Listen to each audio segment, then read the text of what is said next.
మేము ఇలా విదేశీ వైద్య విద్య ఎంబీబీఎస్ కంప్లీట్ చేసి మేము తిరిగి ఇండియా వచ్చాము.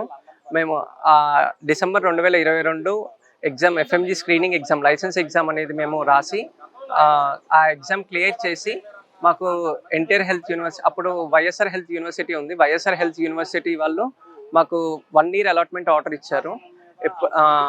ఇప్పుడు మళ్ళీ మేము 1 year ఇంటర్న్షిప్ కంప్లీట్ చేసుకొని మళ్ళీ మేము మా పర్మనెంట్ రిజిస్ట్రేషన్ కోసం అప్లై చేసి 3 months అవుతుంది. 3 months అయినా 3 నెలలు అయినా అసలు మాకు ఇంకా పర్మనెంట్ రిజిస్ట్రేషన్ అనేది రాలేదు.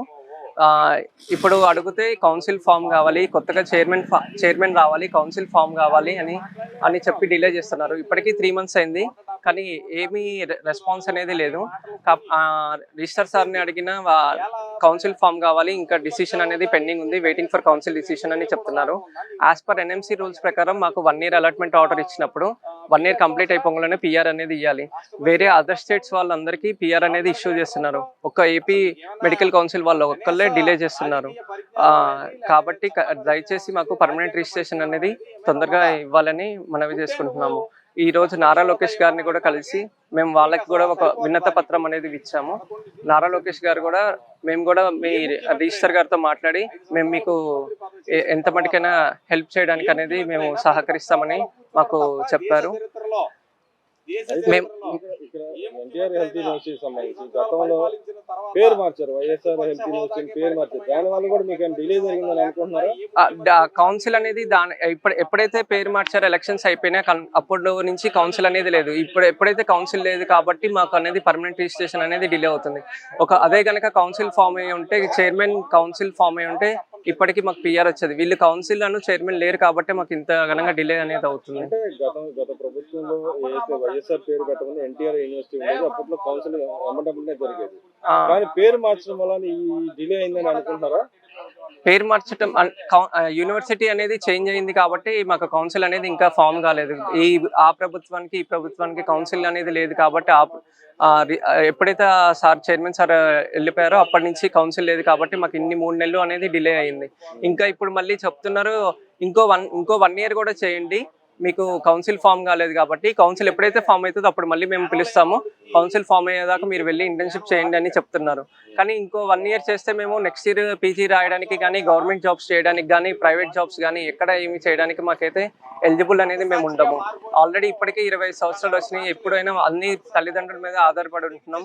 మాకు స్టైఫండ్ కూడా ఇవ్వలేదు, కానీ ఇన్ని సంవత్సరాలు ఇంత ఘనంగా చేశాక కూడా పర్మనెంట్ రిజిస్ట్రేషన్ కోసం ఇంత ఘనంగా కష్టపడుతున్నాం. దయచేసి మాకు పర్మనెంట్ రిజిస్ట్రేషన్ తొందరగా ఇస్తే మేము మా అంతటా మేము మా కాళ్ళ మీద నిలబడనీకైనా ఉంటాం. కానీ గత గవర్నమెంట్ లో ఏదైతే యూనివర్సిటీ పేరు మార్చడం వల్ల ఈ ప్రాబ్లం రైజ్ అని ఏం చెప్పి అని చెప్తున్నారా, లేకపోతే మామూలుగా ఇది రొటీన్ గా జరిగేది? ఇది నార్మల్ గా రొటీన్ గా జరిగే ఇష్యూ అని. కానీ కౌన్సిల్ అనేది ఎప్పుడైతే డిలే ఫామ్ కాలేదు కాబట్టి ఇప్పుడు డిలే అయినా అవుతుంది. ఎప్పుడైతే కౌన్సిల్ ఫామ్ అవుతే మాకు ఇస్తారని చెప్తున్నారు. కానీ ఇంకో సంవత్సరం చేయమనడం అనేది, ఇంటర్న్షిప్ అనేది ఇంకో సంవత్సరం చేయమనడం అనేది అన్యాయం. ఆల్రెడీ మీరే ఇచ్చారు, రిజిస్టర్ గారు వాళ్ళే ఇచ్చారు 1 year చేయండి అని చెప్పి అలాట్మెంట్ ఆర్డర్ క్లియర్ గా ఇచ్చి మెన్షన్ చేసి ఇప్పుడు ఇంకో సంవత్సరం చేయమనడం అనేది అన్యాయం. అది ఎప్పుడైతే 1 year అని చెప్పారో 1 year అనేది ఫైనల్ డిసిషన్ ఉంటుంది. ఏ స్టేట్ లో అయినా 1 year అని చెప్తే 1 year చేస్తున్నారు, అంతేగాని మళ్ళీ సెకండ్ ఇయర్ పోయి ఎవరు చేయట్లేదు. ఇప్పుడు 1 year చేశాక మళ్ళీ నెక్స్ట్ టైం చేయాలంటే మళ్ళీ ఇంకో 1 year చేస్తే పీజీకి ఎలిజిబుల్ కాము.